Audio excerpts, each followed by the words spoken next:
राम राम जी सारे ना, होपफुली सारे ठीक ठाक होंगे। तो आज की वीडियो में बात करेंगे एमडीयू के यूजी इंटीग्रेटेड कोर्सेज के एडमिशन के बारे में। यानी कि जिन भी स्टूडेंट्स ने अभी 12th पास कर लिया उसके बाद अभी आपके जो एडमिशन है वो एमडीयू कैंपस में होने जा रहे हैं। तो किस किस कोर्स के एडमिशन होने वाले हैं, किस बेस पे होंगे, एलिजिबिलिटी क्राइटेरिया क्या रहने वाला है, आपके लिए कितनी सीटें, आपकी फीस कितनी रहने वाली, कितने साल का आपका कोर्स होगा, फॉर्म कब से अप्लाई करेंगे, क्या लास्ट डेट रहने वाली है, फीस कितनी होगी फॉर्म की, सारी चीज़ों के बारे में।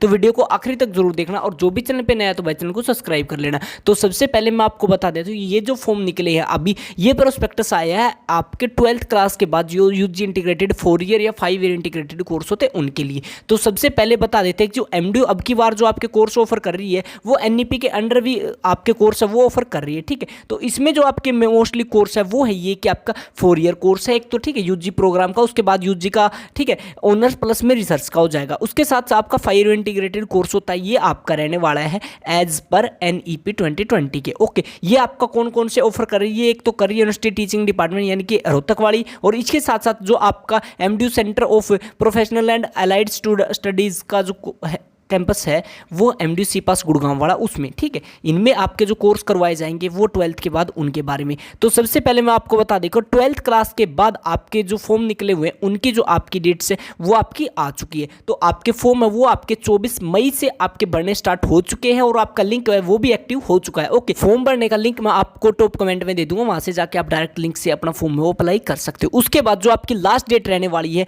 वो है आपकी 8 जून। 8 जून तक आप अपने फॉर्म में वो भर सकते हो। उसके बाद होगा आपका एंट्रेंस एग्जाम, यानी कि 12th क्लास की मेरिट बेस के बाद आपका एंट्रेंस एग्जाम होगा।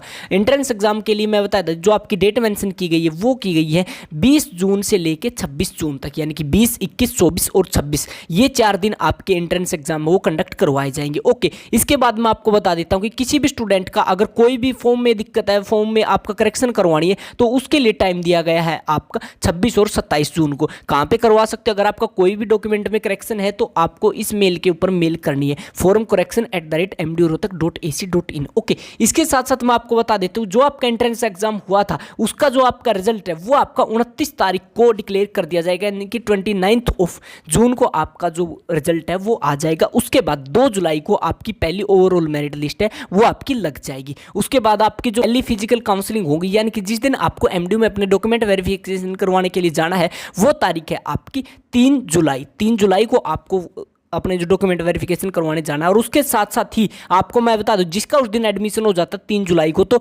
उनको क्या है कि 4 जुलाई तक अपनी फीस है वो सबमिट करवा देनी है। उसके बाद अगर आप फीस सबमिट करवाओगे तो आपका एडमिशन नहीं होगा और ना ही आपकी फीस है सबमिट होगी। ओके, उसके बाद आपकी जो अगली काउंसलिंग है, सेकेंड काउंसलिंग होगी आपकी 6 जुलाई को। ठीक है, 6 जुलाई को आपकी जो अगली काउंसलिंग होने वाली है और 8 तक आपका उनकी फीस जमा करवानी है। उसके बाद क्या होगा कि जब इनके 2 काउंसलिंग के आपके एडमिशन हो चुके हैं, जो सीटें बच जाती वो आपकी आएंगी फिर 9 जुलाई को दिखाई जाएंगी कि ये सीटें आपकी बच गई है, और उनके ऊपर फिर आपकी 10 जुलाई को काउंसलिंग होगी। 11 जुलाई तक आपको उनका एडमिशन के लिए फीस सबमिट कर देनी। ऐसे आपकी जो चौथी काउंसलिंग है वो भी करवाई जाएगी 13 तारीख को। उसके बाद आपकी जो मेन चीज़ है कि आपकी 15 जुलाई से क्लासेस एमडीयू कैंपस में स्टार्ट हो जाएंगी और आप अपनी क्लासेस लगा सकते हो। उसके साथ साथ जो आपके डॉक्यूमेंट्स रहते हैं, जैसे कि बहुत सारे स्टूडेंट का क्या है कि अभी 12th क्लास पास कर लिए, लेकिन क्या है कि 12th क्लास की मार्कशीट नहीं आई है, तो उनको अपने ओरिजिनल मार्कशीट और उसकी फोटोकॉपी एक बार अपने डिपार्टमेंट में जरूर जमा करवानी है, वेरीफाई करवानी है। और उसके बाद आपकी 31 अगस्त को आपका क्या है कि फाइनल कट ऑफ हो जाती है कि इसके बाद ना ही कोई आपका डॉक्यूमेंट सबमिट होगा और ना ही आपका कोई एडमिशन होगा इसके बाद। ठीक है, और अगर इस तक भी आपने डॉक्यूमेंट सबमिट नहीं करवाए तो फिर आपको फाइन लगता है और मे भी कई बार आपका एडमिशन है वो भी कैंसिल हो जाता है। इसके बाद बात करते हैं कि आपके एंट्रेंस एग्जाम है वो किस किस तारीख को और किस किस कोर्स के होने वाले हैं। तो सबसे पहले आपको यहाँ पे आपको डेट मेंशन की गई है कि आपके किस तारीख को आपका कौन सा एंट्रेंस होगा। जैसे कि 20 जून को आपका बीए का जो आपका इंग्लिश ऑनर्स 4 ईयर कोर्स है उसका होगा सुबह 10 बजे से आपका 11:15 बजे तक। ठीक है, उसके बाद होगा आपका 20 तारीख को ही आपका जो आपकी इवनिंग शिफ्ट रहने वाली है वहां पे होने जा रहा है आपका बीएलएलबी का। ठीक है, ये आपका 12:30 से होगा आपका 1:45 तक। ओके, इस तरह से आपके सारे के सारे कंडक्ट करवाए जाएंगे एंट्रेंस एग्जाम। उसके बाद आपका फिर इवनिंग शिफ्ट में ही 20 तारीख को करवाया जाएगा आपका बीकॉम का, यानी कि बीकॉम प्लस एमकॉम वाला जो कोर्स रहता है ना, उसका आपका होगा 3 बजे से 4:15 तक। ओके, उसके बाद 21 तारीख को आपके एंट्रेंस एग्जाम होने वाले 3, आपके पहला होगा आपका मैथमेटिक्स का, उसके बाद होगा आपका स्टैटिक्स का, और उसके बाद इवनिंग शिफ्ट में होगा आपका कॉमन एंट्रेंस जो आपका टेस्ट रहे ना बीबीए का, बीएचएमसीटी का, बीटीटीएम का और एमएचएमसीटी का। ओके, इन 4 कोर्सों का आपका कॉमन एंट्रेंस टेस्ट होता है, ये होगा आपका 3 बजे से 4:15 तक। ओके, इसके साथ आपका 24 तारीख को भी होने वाला है, एक तो आपका बीसीए का होगा मेन तो, ठीक है, उसके बाद आपका फाइन आर्ट का होने वाला है और आपका फिर होगा आपका बैचलर ऑफ आर्ट्स का, ठीक है, और फिर उसके बाद आपका करवाया जाएगा पब्लिक एडमिनिस्ट्रेशन का, ठीक है। ये आपके 4 एंट्रेंस टेस्ट करवाए जाएंगे और इनकी जो आपकी टाइमिंग है वो आपकी यहाँ पे दिखा रखी है। ओके, बाकी आपको इस चीज़ की भी टेंशन नहीं लेनी है, जब भी आपके एंट्रेंस के एडमिट कार्ड आएंगे उनके ऊपर भी सारी की सारी चीज़ें मेंशन होती है। उसके बाद जो नया कोर्स संस्कृत है इसका आपका 25 तारीख को एंट्रेंस होगा और आपका 25 को ही फिर आपका हिस्ट्री का और फिर आपका जेनेटिक्स का भी 25 तारीख को ही होगा। और इस साइड आपकी जो है टाइम दिखाया गया है। ओके, तो आप यहाँ पे अपना टाइम देख सकते हो किस किस टाइम पे आपका एंट्रेंस एग्जाम होने वाला। ओके, इसके साथ साथ ही मैं आपको एंट्रेंस से जुड़ी 2-3 चीज़ें और बता देता हूं, जैसे कि आपका जो एंट्रेंस एग्जाम है वो एमडीयू कैंपस में ही करवाया जाएगा रोहतक, ठीक है। दूसरी चीज़ है कि इसमें आपके 100 नंबर का पेपर होने वाला है बिना किसी नेगेटिव मार्किंग के। 100 के 100 नंबर आपके एमसीक्यू आते हैं, यानी कि मल्टी चॉइस क्वेश्चन आते हैं, उनमें से आपको एक क्वेश्चन टिक करना होता है। ओएमआर सीट के ऊपर आपका पेपर होता है, उसके साथ इसमें कोई आपकी नेगेटिव मार्किंग नहीं होती है। अब बात करें कि इसमें आता क्या क्या क्या सिलेबस आएगा एंट्रेंस टेस्ट में, तो एंट्रेंस टेस्ट में आपका प्रीवियस क्लास का जो सिलेबस आता है, जैसे कि आप 12th क्लास पास करके आए तो 11th और 12th का सिलेबस आता मोस्टली, लेकिन कई बच्चों का क्या होता है कि वो अपने लीग से हटके या फिर अपनी स्ट्रीम से हटके एडमिशन लेते हैं, जैसे कि लॉ में लेते हैं या फिर आप बीबीए वगैरह में करते हो, ठीक है। तो इनमें मैं बता देता हूं कि आपका सिलेबस है वो एमडीयू ने अभी तक नया डाला नहीं है कि जो नया अपडेट आने वाला है, ठीक है।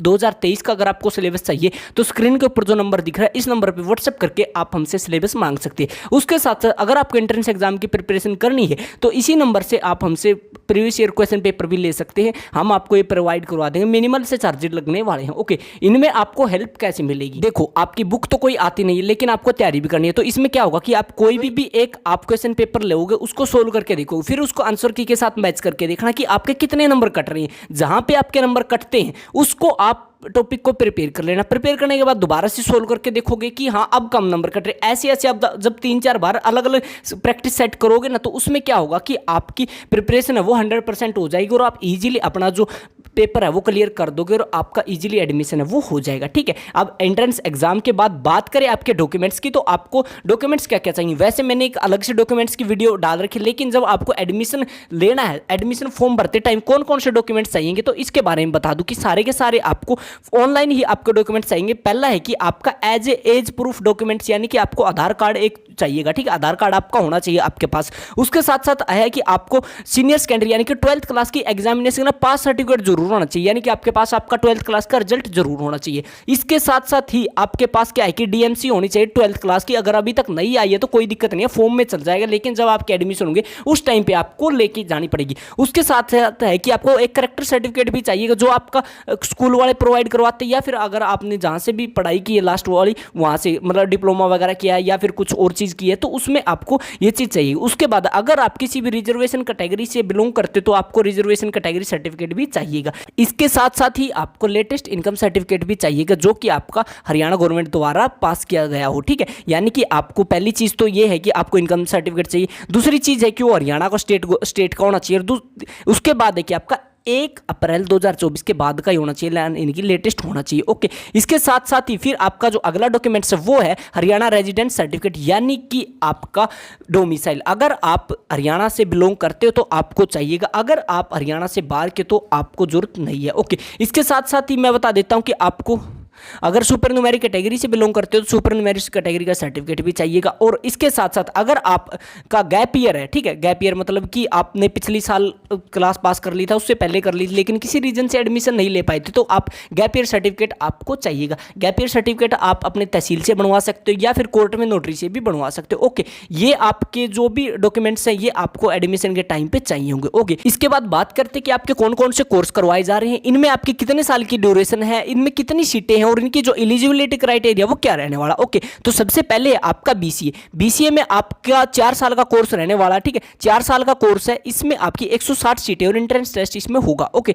इसके साथ साथ ही इसमें आपको 12th क्लास में 45% मार्क्स आपके मिनिमम होने चाहिए, ठीक है। इसके साथ साथ ही या फिर आपके पास कोई भी एक डिप्लोमा होना चाहिए जो आपका कंप्यूटर से रिलेटेड हो। ओके, तभी आपका एडमिशन है वो हो सकता है। अब आगे की बात करें तो आपका जो अगला कोर्स है वो है बैचलर ऑफ आर्ट्स, यानी कि आपका बीए इंग्लिश ऑनर्स का जो कोर्स है वो इसके बारे में बात करें तो इसमें क्या है कि आपकी 4 साल का कोर्स रहेगा एनईपी के अंडर, ठीक है। इसके बाद आपको 60 सीटें रहेंगी इसमें, और एंट्रेंस टेस्ट ये आपका होगा। इसमें क्या है कि आपके 12th क्लास में 45% मार्क्स होने कंपलसरी है, ओके। इसके साथ आगे की बात करें तो आगे है आपका फाइन आर्ट। फाइन आर्ट आपका पेंटिंग से होगा, 4 साल का कोर्स है, 30 इसमें सीटें हैं और आपका एंट्रेंस टेस्ट होगा। और इसके साथ साथ ही मैं आपको बता देती हूँ इसमें भी आपको 45% मार्क्स आपके चाहिए होंगे, ओके। और इसके साथ जो अगला कोर्स रहने वाला जो अब की बार ही जुड़ा है वो है आपका बैचलर ऑफ संस्कृत, 4 साल का कोर्स, 60 सीटें, और यहाँ पे आपको एंट्रेंस टेस्ट देना पड़ेगा, ओके। इसके साथ साथ ही यहाँ पे भी आपकी जो एलिजिबिलिटी यानी कि 12th क्लास में किसी भी स्टूडेंट को 45% मार्क्स होने कंपलसरी है, ओके।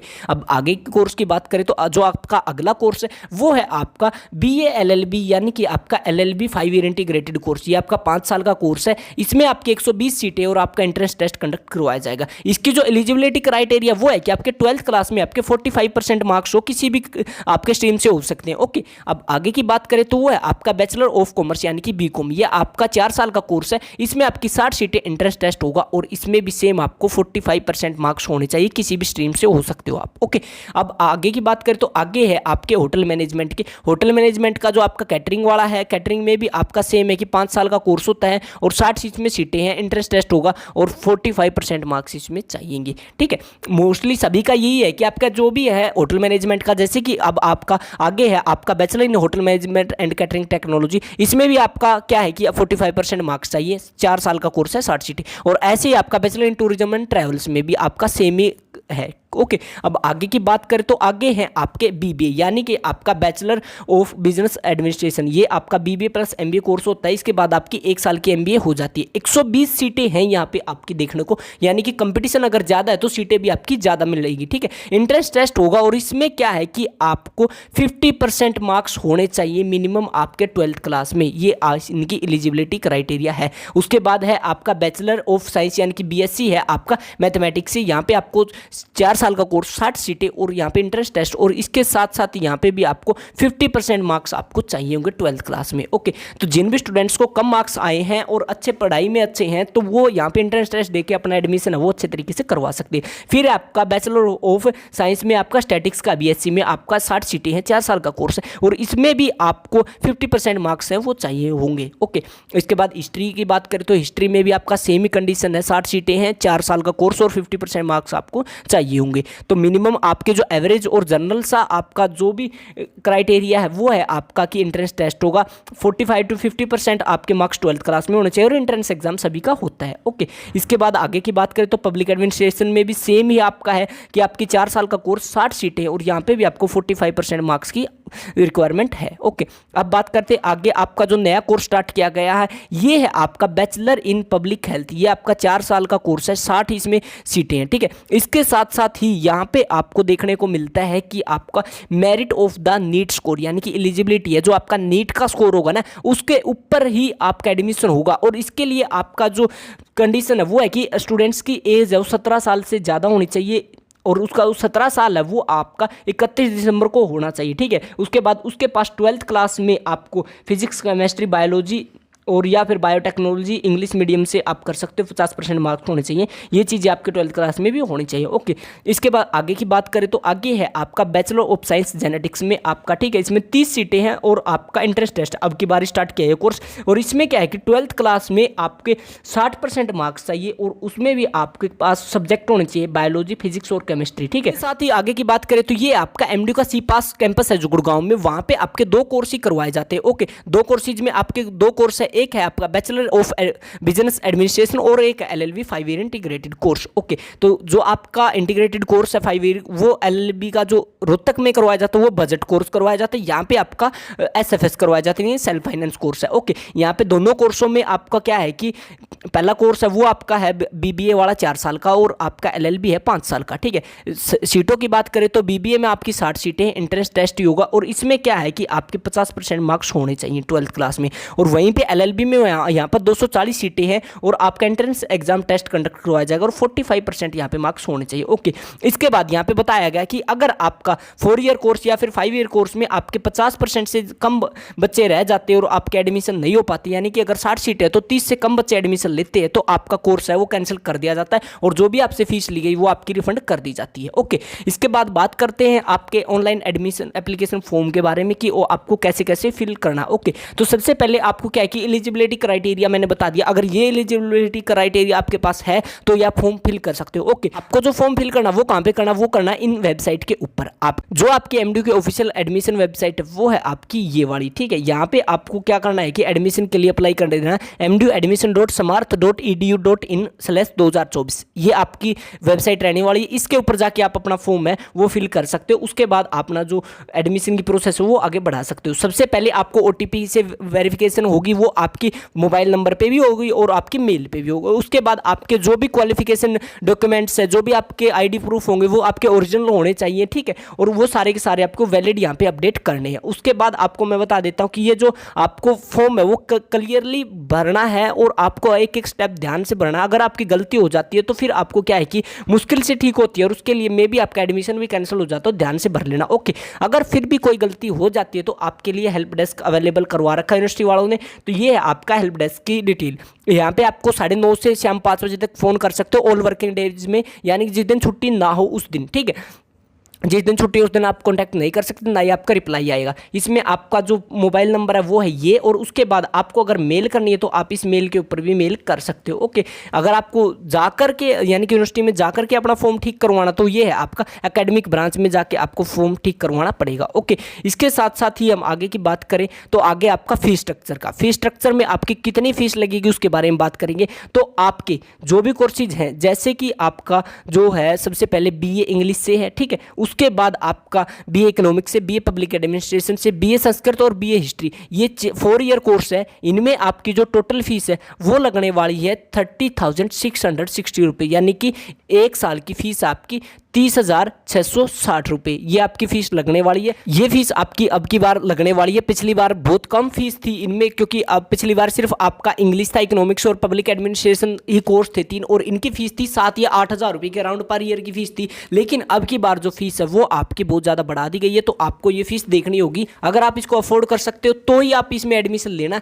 क्योंकि अगर आप इतनी फीस अफोर्ड नहीं कर सकते हो तो फिर आप किसी भी गवर्नमेंट कॉलेज में, प्राइवेट कॉलेज में एडमिशन ले सकते हो, वहाँ पर एडमिशन हो सकता है। ओके, इसके साथ साथ जो आपकी अगली फीस है वो है आपकी BSc जेनेटिक्स की, उसके बाद है आपकी BSc math, BSc statics, BCom और बैचलर ऑफ फाइन आर्ट्स की जो फीस है वो है आपकी 40,660 रुपीज़, यानी कि आपकी 40,660 रुपये आपकी फीस एक साल की रहने वाली है। इसके साथ साथ ही जो अगली फीस की बात करें तो वो है आपकी BBA की है, BBA प्लस MBA कोर्स वाला ही वो है, BCA, BTTM, BPH जो आपका फिजिकल हेल्थ की है। उसके साथ साथ bachelor in hotel management and catering technology वालों की भी फीस आपकी बात 61,650 रुपीज़ कर दी गई है, यानी कि आपकी 61,650 रुपये आपकी फीस है वो होने वाली है। ये सारे के सारे कोर्स प्राइवेट करवा दिए गए हैं भाई, इस वजह से आपकी फीस है वो इतनी ज़्यादा लग रही है, ठीक है। इसके बाद बात करते हैं 5 ईयर इंटीग्रेटेड कोर्स की, तो 5 ईयर इंटीग्रेटेड कोर्स में आपके यहाँ पे सिर्फ आपके BA LLB है जो आपकी MDU का जो गुड़गांव कैंपस है उसकी बात करें तो वहाँ पे जो आपकी फीस लगने वाली है वहाँ पे लगने वाली है आपकी 61,650 रुपीज़। ओके, और इसके साथ साथ ही MDU का जो आपका होटल मैनेजमेंट कैटरिंग टेक्नोलॉजी का जो आपका 5 साल का कोर्स है उसकी भी फीस आपकी 61,650 रुपीज़ रहने वाली है। और इसके साथ साथ ही जो MDU कैंपस में अगर किसी भी स्टूडेंट को BA LLB करनी है तो उसकी जो आपकी फीस रहने वाली है वो है आपकी सिर्फ और सिर्फ 6,050 रुपये। आप एक बार इसमें शौक हो गए होंगे कि आपकी जो फीस है वो 60,000, 40,000, 50,000 से सीधी 6,000 कैसे आएगी। ये आपका बजट कोर्स है भाई, इसमें आपकी इतनी फीस लगती है। पिछली बार इसकी 5,600 या 5,500 के राउंड लगती थी, अब की बार 6,000 फीस है वो बढ़ा दी गई है। ओके, तो आपकी 6,000 फीस लगने वाली। तो सबसे ज़्यादा जो मेन कंपटीशन होने वाला है वो आपका MDU कैंपस में BA LLB में होने वाला है, क्योंकि यहाँ पे क्या है कि पहले भी बहुत ज़्यादा कंपटीशन होता था, उसके साथ साथ ही क्या है कि आपके यहाँ पर आपकी फीस है वो बहुत कम है, इसलिए भी कंपटीशन है वो बहुत ज़्यादा होने वाला। इसके बाद इंपॉर्टेंट डेट्स के बारे में बात करें तो मैं आपको बता देता हूँ कि जिस भी स्टूडेंट्स ने अपना भाई फॉर्म फिल करना है, अगर वो जनरल कैटेगरी से बिलोंग करता है तो उसकी 1600 रुपये आपकी फॉर्म की फीस लगती है। ओके, अगर कोई स्टूडेंट जर्नल से अलग SC BC या फिर कोई भी अलग कैटेगरी से बिलोंग करता है तो उसकी 400 रुपये फीस लगती है। ओके, इसके साथ साथ अगर कोई बच्चा मान लो कि 2 कोर्सों में अप्लाई करना चाहता है, जैसे कोई बच्चा BA LLB में भी करना चाहता है और उसके साथ साथ वो आपका MA इंग्लिश में भी करना चाहता है, ठीक है, तो इसमें क्या होगा आपका कि आप दोनों को अप्लाई कर सकते हो। पहले फॉर्म के लिए आपको 1600 रुपये पे करने पड़ेंगे, प्लस में आपको दूसरे फॉर्म के लिए 400 रुपये और पे करने पड़ेंगे। ओके, इसके साथ साथ ही जो आपकी पेमेंट रहेगी एप्लीकेशन की वो आपको ऑनलाइन कटवानी पड़ेगी, वो नेट बैंकिंग या फिर डेबिट कार्ड से आप कटवा सकते हो। अगर आपको ये प्रोस्पेक्टस डाउनलोड करना तो आप mdu.ac.in इस वेबसाइट पे जाकर डाउनलोड कर सकते हो। बाकी डिस्क्रिप्शन में हमारे व्हाट्सएप ग्रुप का लिंक है, कल सुबह व्हाट्सएप ग्रुप में भी हम प्रोस्पेक्टस डाल देंगे ताकि जितने भी स्टूडेंट अभी ज्वाइन करेंगे उसके बाद उनके पास वो प्रोस्पेक्टस है वो आ जाए। इसके साथ साथ ही हम बात करें कि जो भी आपके 4 ईयर या फिर 5 ईयर इंटीग्रेटेड कोर्स है, इनमें आपकी जो फॉर्म भरने की डेट है वो आपकी है 24/5 और आपकी जो लास्ट डेट रहने वाली है वो है आपकी 28 जून, ठीक है। उसके बाद आपकी कोई भी टेक्निकल प्रॉब्लम है या फिर आपका